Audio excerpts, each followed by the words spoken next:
On this episode of Between Sundays, Pastors John and Jeff rehash Sunday's message as well as talk about Pastor Jeff's roles in the church.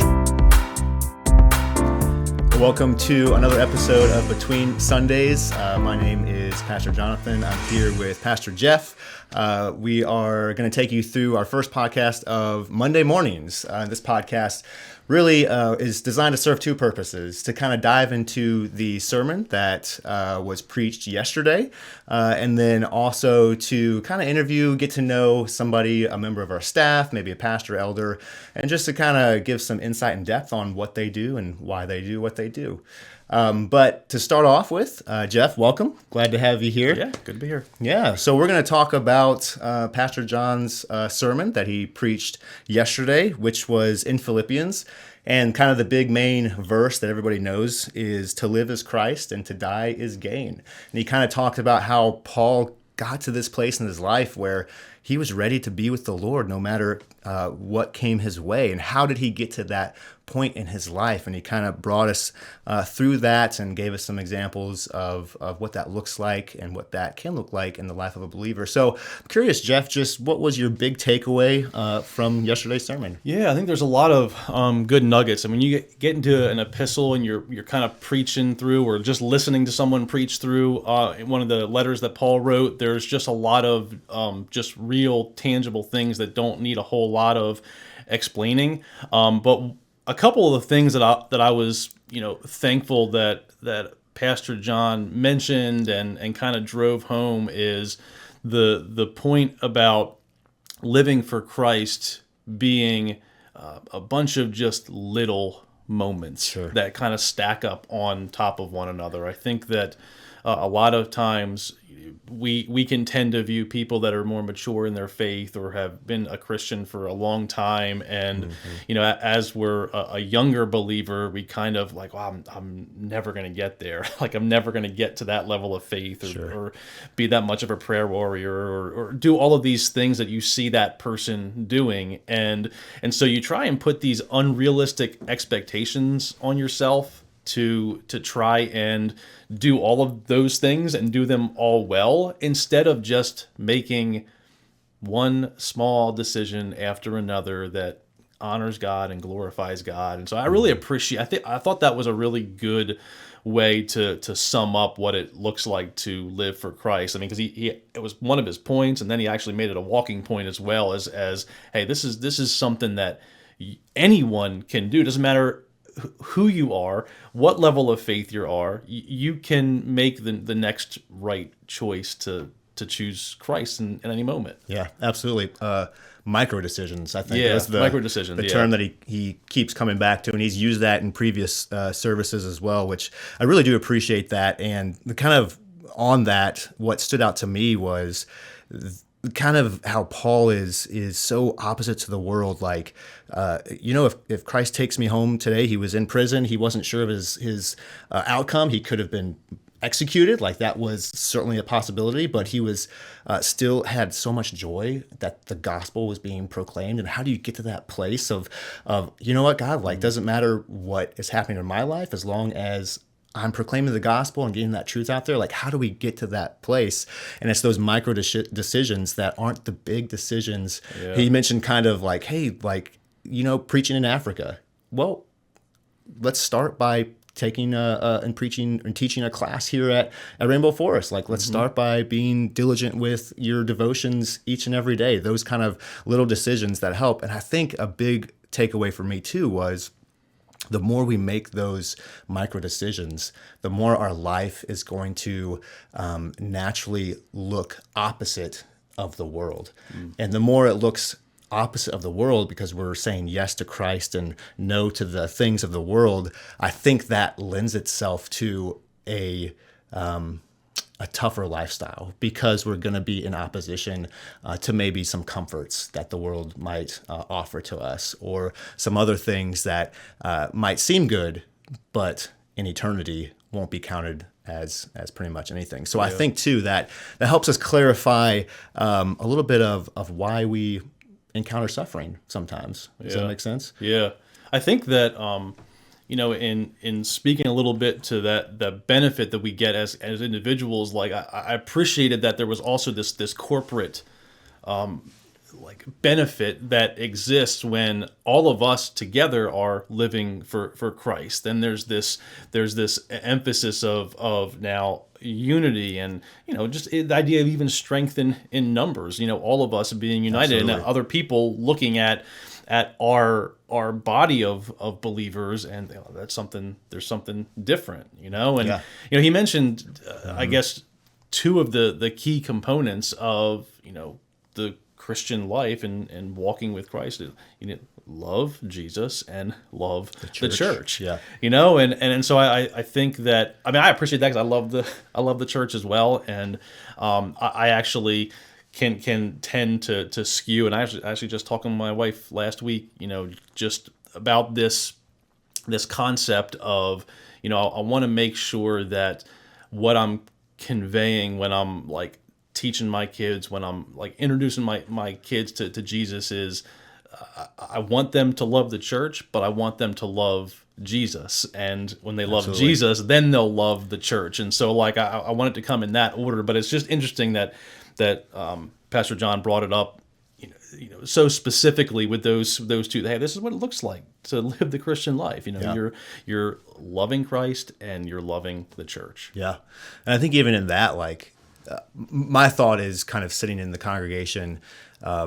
Okay, so what if I'm sitting here in my heart? Like one of his walking points was honestly write out a list of things that you live for, and super convicting, right? Yeah. Like if you sit down and you think, okay, so when I wake up, like what gives me joy? What gets me through the day? And kind of the thought of like, okay, well, what if it's not Christ? What if it's not the church, or what if it's not as much as I'd like it to be? And I think that's kind of going back to these micro decisions of, okay, well, this is in reality where we're at. God's grace is sufficient.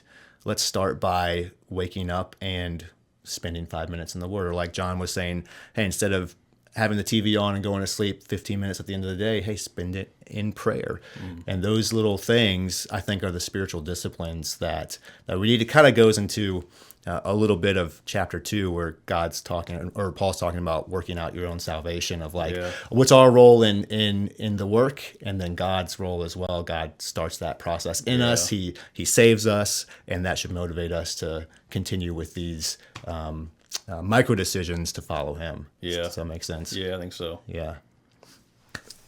All right, we're gonna switch gears now. I love diving into the Word a little bit deeper. Hopefully you're doing that too on your own throughout the week, just pondering and maybe even talking to other people about what you learned in the message on Sunday.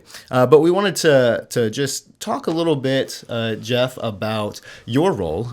You are admin pastor now, and I think it might be helpful for people to maybe gain some clarification on what an admin pastor actually does throughout the week, maybe even why it's necessary for a church to have an admin pastor. I think that'll be helpful just to kind of give people an idea of what you do day to day. Sure.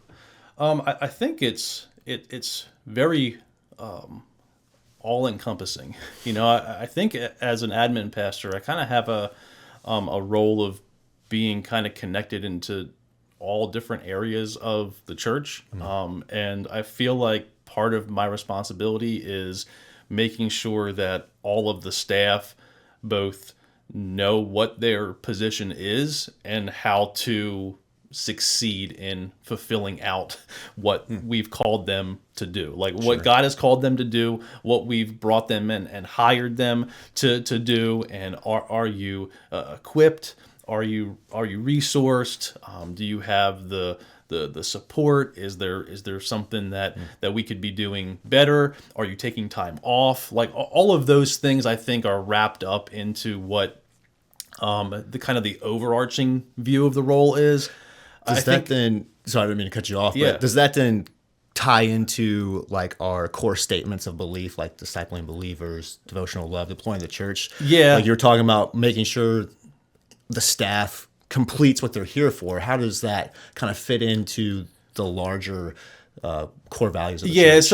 It's certainly making sure that all the staff is like hey, does this fulfill the vision in some way of what we're Sure. trying to accomplish? Yeah, that's definitely part of it. And but that's all kind of like big picture stuff. Like as far as like the day-to-day stuff, I mean, I'm currently handling and organizing the finances, making sure that bills are paid and staff is paid, and kind of making sure all of those things are happening. And I think that there's a lot of what I do, I think, that can certainly be done by someone who's worked at a bank or been a Sure. been an executive officer somewhere. Yeah. I think that one of the benefits of having a pastor kind of overseeing this role is you think about things.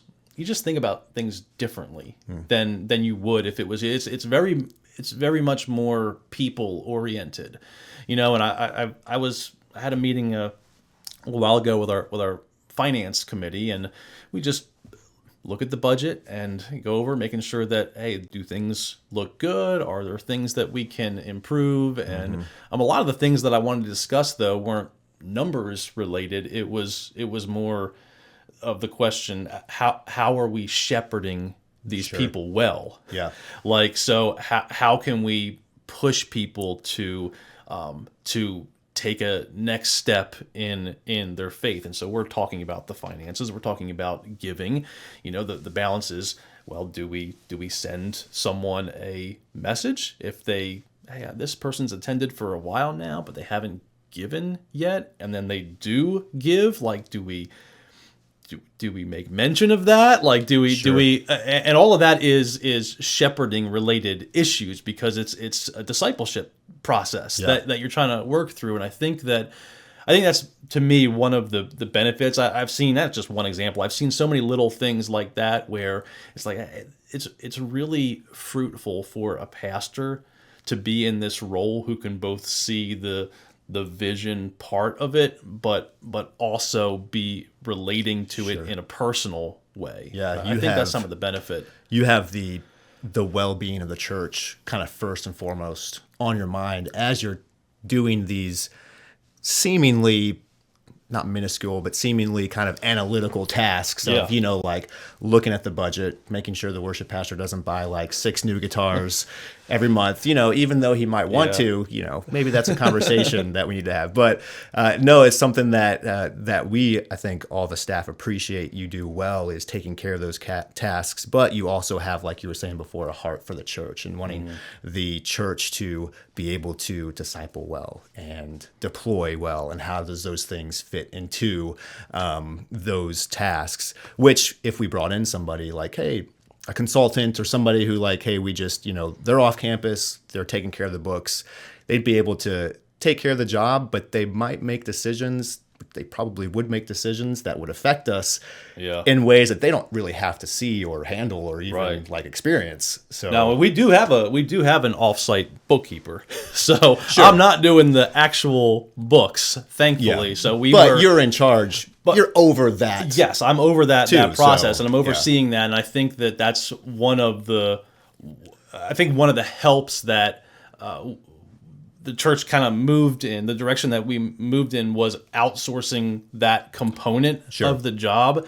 I think it more easily enabled a pastor to come in and take oversight over that role, because it wasn't like, well, I'm just inputting numbers in all day, which is the job of a bookkeeper. I mean, that, like, there's a lot of both bills that come in. There's a lot of money going in and out of the church in any given week, and thankfully, I could just have a bird's eye view and oversee everything instead of actually doing those things. Yeah, so certainly take a lot of time.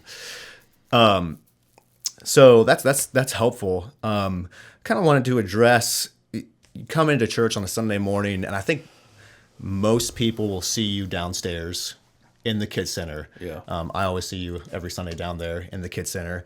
So I think maybe speak to somebody coming in new to church. They probably see you more as the NextGen pastor or overseeing NextGen things, because you're in the children's ministry, certainly still have a hand in that. So maybe speak a little bit to where you're at with those two ministries, NextGen and admin? Yeah, so it looks like I've continued to oversee all NextGen, which is I always need to clarify what that actually means. Sure. It's birth through 12th grade. Sure. So kind of overseeing all of those ministries is still part of my role. Even as an admin pastor, I'm still overseeing all of those ministries, which is going to be overseeing staff. And so Zach's doing a great job in the student ministry, and so my oversight is not necessarily continued presence in the Right. student ministry because I trust him to run it, and it's more of me being able to connect with him and giving him suggestions, or even just praying with him, and all of those kind of things. And I think I see him in your office a lot Yes, throughout the week, yes, which is a yes. good thing. Yeah. and I think that same thing will happen as we continue to make steps towards bringing someone in to be more focused on children's ministry. And so that's kind of the goal and the picture, to have someone in children's ministry that's devoting the time and energy in a similar way that Zach is doing in the student ministry. And so until that happens, that's kind of where the oversight on Sunday morning still needs to, because we have just so many just wonderful volunteers that just need someone to, hey, that's my point person. That's the person if I can't make it, that's who I'm texting. If I have questions, if there's a problem in the classroom, they know that I'm the one that they can reach out to. And so I kind of have to be present until we get that person, and then I'll be able to kind of do, I guess, what would be more of an admin type role, in that I'd be able to navigate into other environments and see what's going on with small groups, like how is the Rev Cafe being run, like are the safety guys, are they kind of monitored, like, so kind of You all of see those. the NextGen ministry kind of more equal to all the others. and Yeah, how they work eventually together. that's going Right. to be how it Yeah. plays out, where I'll be probably downstairs as often as I am any other spot Right. on campus, and unless I suppose I could get into a teaching role. There's lots of things I guess could transpire, but So how, just for those who are listening who might not know, how long have we been looking for that person to come in and give vision to the children's ministry? Because I think we've kind of been talking about suffering and hard things in Philippians and Paul. Like I think most people probably don't know, because the ministry is running fairly well on its own, quote unquote, on its own. So maybe it might be enlightening to people to know how long we've been looking, how they can pray for that. I think that we were looking prior to, we hired Zach in October of 2023. And so prior to that, I was full-time in student ministry. Sure. And we were looking for a children's director. We were looking for someone that was going to be in children's ministry. And that's when I kind of wanted to launch this idea and this initiative for the preteen, having a ministry for 4th, 5th, and 6th graders. It's kind of separate from students, separate from kids, and kind of their own thing in a way. And so when that happened, we kind of paused looking for a children's director, Right. and we looked for a student director. And that's when God led Zach here. And then it was probably, I would say, maybe 4 or 5 months after that we really started having discussions about what it would look like to move my role from NextGen, children's and NextGen, to admin. And that's sort of the time. So it was probably early 24. Yeah. So I would say it's been about a a year. Yeah. About a year. Yeah. Okay. Maybe just to kind of wrap things up, maybe a double question. So how do you see God working in your ministry? So, with you moving into admin, that different ministry style, but also in the next gen area? How do you see God working? Like, what gets you excited? What brings you joy as you look towards the future of your ministry or ministries, Yeah. as maybe we could say? So I've been here about 10 years. So as far as the admin side, I think that one of the things that brings me joy is that I feel like I'm helping people find clarity. Like even Sure. just this simple, like, well, I know how much PTO I have. I have I was left. gonna say, how much time can I take And off? I don't know. it's and as I was thinking about it, it wasn't. The thing is, it's not an indictment or like a criticism of anyone that's been on staff in Sure. the past. It's just hasn't been someone's responsibility Sure. in the past. And so like when it's no one's responsibility, it's just not going to get done. And so I think what brings me joy is the things getting tightened up that have maybe frustrated me in my previous years being at the church. Just seeing that, well, this is not done, knowing that I have the ability to get it done and get it done well. Yeah. And so I think that's what's bringing me joy and satisfaction, knowing that, like, okay, well, I'm helping others succeed in Sure. what they're doing, and they're not having to think about all these other kind of just silly things that they don't have to put in their brain Worry anymore. about, and just it's already taken care of. It's just so that's what's giving me joy in the admin. As far as next gen, I mean, it always just, I mean, it certainly gives you joy when you see kids and students taking steps in their faith, and so we Absolutely. have that. And we see kids Yeah. wanting to get baptized, and so Yeah. all of that is hopefully a given. But I think just having some consistency with our team of volunteers, and like Yeah. it's Huge just blessing. it brings me joy seeing them want to return, Yeah. year after year, Sunday after Sunday. And, it can be a grind serving kids. Some kids can be challenging. And so, Not my kids. It's, well, everyone's kids. And so I think that just seeing how many people are just willing to chip in, I think knowing that, by and large, I hope I don't like portray that like heavy shoulders and like that I hope I don't portray that, because I feel like I have a lot of people coming up and like, hey, we're we know you got a lot, we're just trying to help, and Right. and so I'm hoping it's more on they're just allowing God to work through them Yeah. and minister to me. Yeah. And so I'm choosing to believe that that's what Yeah. that's what is happening. I think it's we a have good people. Yeah, I think it's a good sign that God is working in the ministry. If people are drawn to it, if people are excited about what's happening, it's certainly not. I've been in ministry long enough, not very long, but long enough to know that there's nothing really I can produce that makes people want to last and want to stay. Like, you may draw people for a short amount of time, but if it's solely based on what you're doing,